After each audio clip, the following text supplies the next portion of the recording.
There are stories that end, and there are stories that simply stop. They leave behind a silence so profound it echoes through centuries, a question mark carved into the very landscape of history. This is the story of one such silence, a mystery etched not in ink but in absence. It's the story of a place called Roanoke, and the 117 men, women, and children who arrived there to build a new world, only to vanish from it completely. To understand how a colony can disappear, we must first understand why it was there. We have to go back to the late 1500s. The world is a chessboard of empires, and the two greatest players are Queen Elizabeth I of England and King Philip II of Spain. Spain, fat with the gold of the Aztecs and Incas, dominates the New World. England, ambitious and hungry, looks across the Atlantic with envy. They need a foothold, a base for their privateers to raid Spanish treasure fleets, a source of their own riches, a permanent English stake in the heart of this vast, unknown continent. They need an American dream to call their own. Enter Sir Walter Raleigh, a poet, a soldier, a courtier, and a relentless visionary. He is a favorite of the Queen, and he sells her this very dream. He convinces her to grant him a charter to establish a colony in the territory north of Spanish Florida, a land he names Virginia in honor of his virgin queen. But Raleigh himself would never set foot there. His role was the mastermind, the producer of this grand and ultimately tragic play. In 1584, Raleigh's first expedition arrives. They don't intend to stay. They are scouts. They land on the outer banks of modern-day North Carolina and make contact with the local inhabitants, the Algonquian-speaking peoples, specifically the CROATOAN and CROATOAN tribes. The initial reports sent back to England are glowing. The land is a paradise, overflowing with game, fruit, and timber. The natives, described by expedition leader Arthur Barlow, are most gentle, loving, and faithful. The expedition returns to England with two CROATOAN men, Manteo and Wanchese, as living proof of the wonders of this new land. In London, Manteo and Wanchese are a sensation. They learn English, they meet the Queen, and they give Raleigh the intel he needs. But they also learn about the English. Manteo becomes a firm ally, fascinated by English culture and power. Wanchese, however, grows suspicious. He sees the disparity in wealth, the social inequality, and begins to view the English not as partners, but as a threat. This division will become a dark premonition of the troubles to come. The very next year, in 1585, the first real attempt at colonization is made, a military-style expedition of over 100 men, led by the rigid and uncompromising Ralph Lane. This is not a colony of families, it's an outpost. They build a fort on Roanoke Island, and almost immediately things go wrong. The colonists are soldiers, not farmers. They expect to be fed by the natives or to find gold lying on the ground. When neither happens, they grow demanding. A silver cup goes missing, and in a brutal, disproportionate response, Lane's men sack and burn an entire native village. The bridge of trust, so carefully built, is burned to the ground. The local tribes refuse to trade. The English run low on food. The paradise of one year becomes the green hell of the next. When Sir Francis Drake, the famous privateer, happens to pass by in 1586, the desperate colonists abandon the fort and take the first ship back to England. The first attempt is a disastrous failure. It leaves behind a legacy of English arrogance and native resentment. But Raleigh's dream does not die. He knows what went wrong. A military outpost cannot survive. What the New World needs are roots. It needs families, men, women, and children who are not there to take, but to build, to create a permanent home. And so, in 1587, a new expedition sets sail. This time, it's different. This time, it carries 117 souls, farmers, artisans, and for the first time, over a dozen women and children. Their governor is John White, an artist and a friend of Raleigh, a man who had been on the previous expeditions and whose gentle watercolor paintings of the native people and landscapes survive to this day. He is a man who sees the beauty of this world, not just its strategic value. This is his chance to get it right, to build a true community, a new English beginning. Their destination is not Roanoke, but further north in the Chesapeake Bay, a more promising and sheltered location.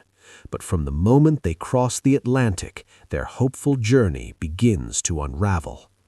We now stand at the edge of the mystery, with a new governor, new colonists, and a new hope. They are about to land on Roanoke Island, a place already stained with bad blood, a place they never intended to stay.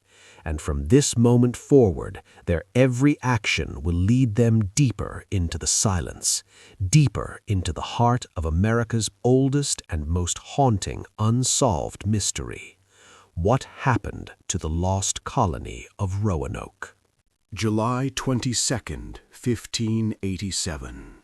The expedition arrives off the treacherous coast of the Outer Banks. Governor White's plan is simple. Make a brief stop at Roanoke to check for the 15 men left behind by the previous expedition, and then move immediately north to the safety of the Chesapeake Bay. But their pilot, Simon Fernandez, a man more pirate than navigator, who had clashed with White the entire voyage, has other ideas. Claiming the summer is too far gone to navigate further, Fernandez betrays them. He forces the 117 colonists ashore on Roanoke Island and refuses to take them further. They are stranded, dumped on the very island whose reputation is already stained with blood. White leads his people to the site of the old settlement, hoping to find the 15 soldiers garrisoned there. What they find is a ghost town. The fort is reclaiming by nature, overgrown with weeds and vines. Deer graze inside the ruined houses. Of the 15 men, only the bleached bones of one are ever found. The rest have vanished into the wilderness, likely victims of retaliatory attacks. The message etched in bone is clear: Roanoke is hostile territory. Desperation sets in quickly. They need food, but the local tribes, remembering past atrocities, refuse to trade. Just days after landing, the fragile peace shatters completely. A colonist named George Hoe is out alone, hunting for crabs in the shallows. He is ambushed by native warriors from the mainland, old enemies made during the previous brutal expedition. He is pierced by 16 arrows and beaten to death with wooden clubs. The war has officially restarted, and the colonists are outnumbered. White, the gentle artist, is forced to become a soldier. Terrified and seeking justice, he leads a retaliatory dawn raid on the mainland tribe responsible for Hoe's death. But in the confusion and darkness, catastrophe strikes. They attack the wrong village, firing upon the friendly CROATOANs, the very people Monteo belongs to. The attempt to secure safety ends in tragic error, further isolating the colony. Yet, amidst the growing terror and violence, life insists on continuing. In August, Monteo is baptized and named Lord of Roanoke, cementing his tie to the English. 5 days later, White's own daughter, Eleanor, gives birth. They name the baby Virginia Dare, the first English child born in the New World. She is a fragile beacon of hope in a gathering storm, a symbol of the permanent home they are trying desperately to build. But hope cannot fill stomachs. They have missed the planting season, supplies are dangerously low, and winter is coming. The pilot, Fernandez, is preparing to leave for England. The colonists, terrified of facing winter alone, surrounded by enemies, corner Governor White. They demand he return with the ships to get immediate supplies and reinforcements. It is an agonizing choice. To save his colony, he must abandon it. On August 27th, John White boards the ship, leaving behind 117 souls, including his daughter and newborn granddaughter. He promises to return by Easter. John White's voyage home is a nightmare. Storms batter his small ship, pushing it far off course. Supplies run out. Men die. He arrives in Ireland not as a savior, but a shipwreck, starving and exhausted. By the time he reaches England in late 1587, his promise to return by Easter is already in jeopardy. But fate has a crueler twist waiting for him. He lands in a nation bracing for annihilation, the Spanish Armada. The greatest invasion fleet ever assembled is sailing to crush Protestant England. Queen Elizabeth issues an emergency decree. Every seaworthy ship in the realm is seized for national defense. No one is permitted to leave. The door to Roanoke slams shut. White is trapped.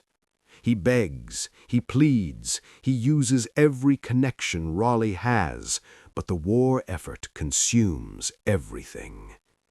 Easter comes and goes, then summer, then another year.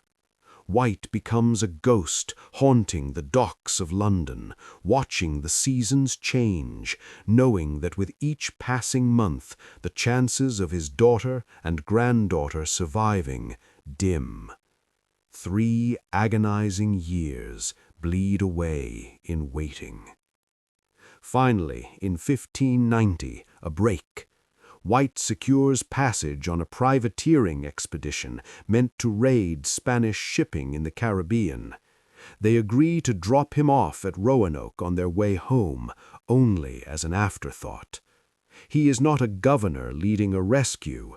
He is inconvenient cargo among greedy men.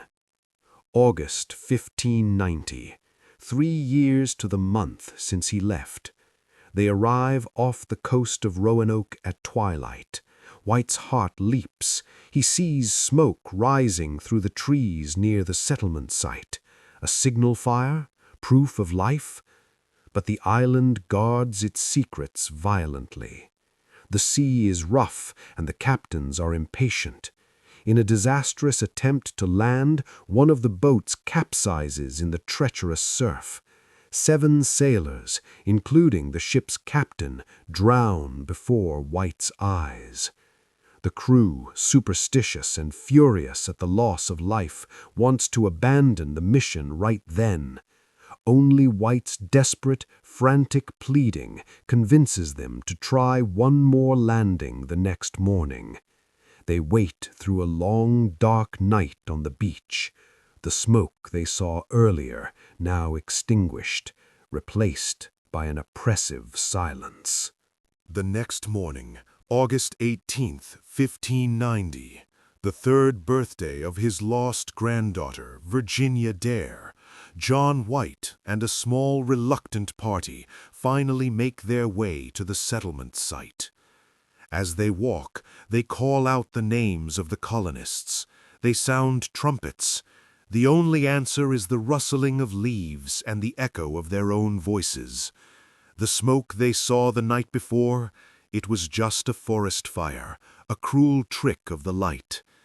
They arrive at the settlement and find nothing and everything. The small cottages they had built are gone, completely dismantled. But in their place stands a formidable defensive structure, a high palisade of great trees, a true fort built around the perimeter. This was not the work of a panicked people. This was planned. It suggested they had time to prepare for a threat. White steps inside. The area is overgrown with weeds. There are no signs of a battle, no skeletons, no hastily discarded possessions. It is an unnervingly empty stage.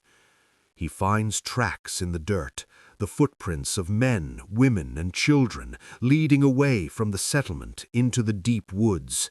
But there is nothing to suggest they were forced. It's as if they simply walked away. And then he sees it, the clue they had all agreed upon. Before he left, White had instructed the colonists that if they had to move, they should carve their destination into a tree or post. If they were in distress, they were to add a Maltese cross above the name. Carved into a prominent post near the entrance, in stark capital letters, is a single word: CROATOAN. There is no cross, no sign of distress. White's spirits soar. This isn't a sign of tragedy, it's a message. CROATOAN was the name of the nearby island, modern-day Hatteras Island. It was the home of his ally, Manteo, and the friendly CROATOAN people.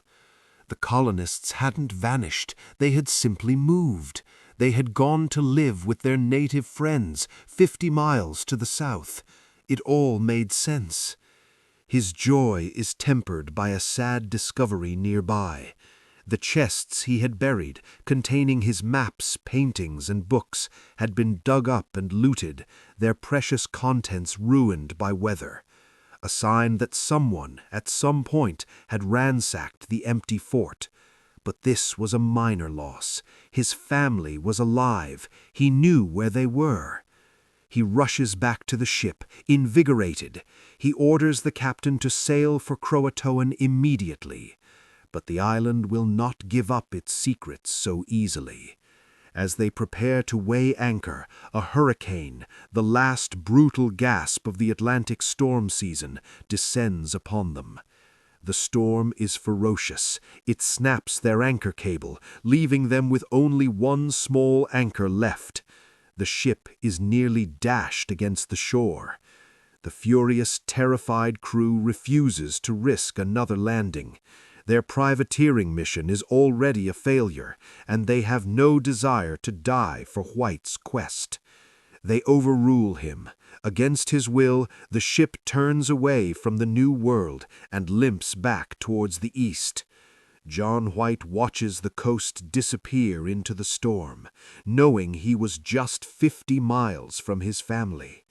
He would never see America again, and no one from England would return to search for the colonists for another 12 years. The silence had begun. John White died in Ireland around 1593, a broken man who never knew the fate of his family.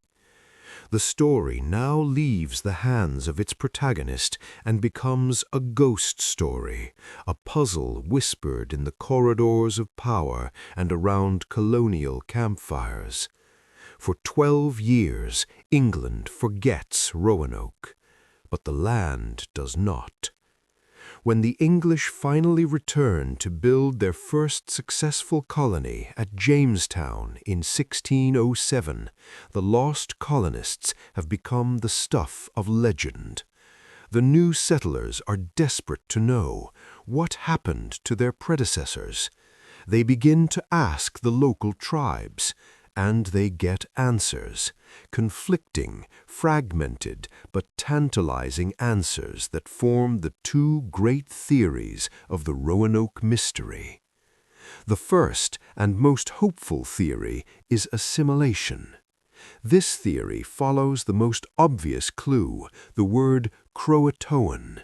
It suggests the colonists, facing starvation and isolation, made the logical choice.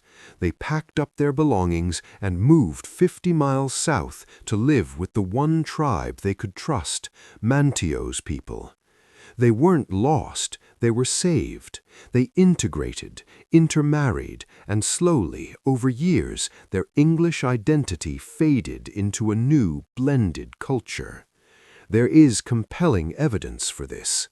Over a century later, in 1709, the explorer John Lawson visited Hatteras Island, the former CROATOAN lands.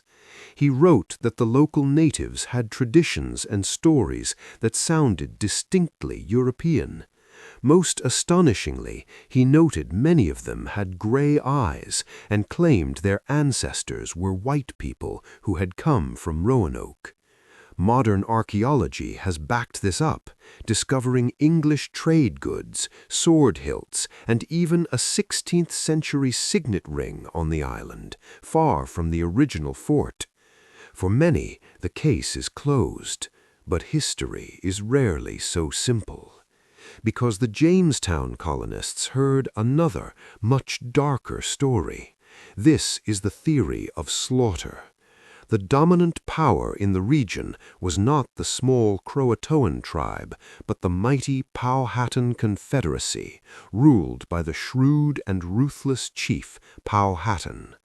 Captain John Smith, the leader of Jamestown, wrote that Powhatan himself confessed to the slaughter. Powhatan claimed that he had wiped out the colonists. He said they had been living peacefully with another tribe, but he, fearing this alliance and urged on by his priests, had slain them all. He even showed John Smith proof, artifacts he had taken from the dead, like a musket barrel and a brass mortar. The two theories stand in direct opposition. One is a story of survival and adaptation, born from a hopeful message carved in a post. The other is a story of political violence and annihilation, confessed by a powerful king. So which is true? If they were attacked, why was there no Maltese cross, the prearranged signal for distress? If they assimilated peacefully, why did they never send word to Jamestown? Why did they seem simply to let themselves be swallowed by the continent? For centuries, historians have debated these two paths, but the mystery of Roanoke is a labyrinth, and in a labyrinth there are always more than two ways to turn. What if both theories are wrong? Or what if both are, in some way, right? For centuries, the debate was frozen between two poles, assimilation or slaughter. But what if the truth is not one story, but many, happening in sequence? This is where modern science enters the narrative. The most compelling modern theory suggests the colonists didn't just make one move, they made several. They fractured. Facing a harsh winter and dwindling supplies, it's unlikely all 117 people would have put their faith in a single solution. The word CROATOAN tells us the main body's plan: go to Hatteras Island. But what if a smaller, more adventurous group decided to take their chances inland, heading west up the Chowan River, seeking their own fortune? This split theory reconciles almost everything. In the 1990s, archaeologists began excavating a site 50 miles inland from Roanoke, a former native village called Metachem. Dubbed Site X, what they found was electrifying. Dozens of pieces of late 16th century English pottery mixed in with native artifacts, not trade goods, but domestic items. The kind of pottery a small group of English families would have used every day. Suddenly, the puzzle pieces click into place. The main group went to CROATOAN, where their descendants were met by John Lawson a century later. This explains the gray-eyed natives and the lack of a distress cross. Their move was planned and peaceful. But the smaller group that went inland, they were living on Powhatan's doorstep. They were the colonists he confessed to John Smith that he had slain.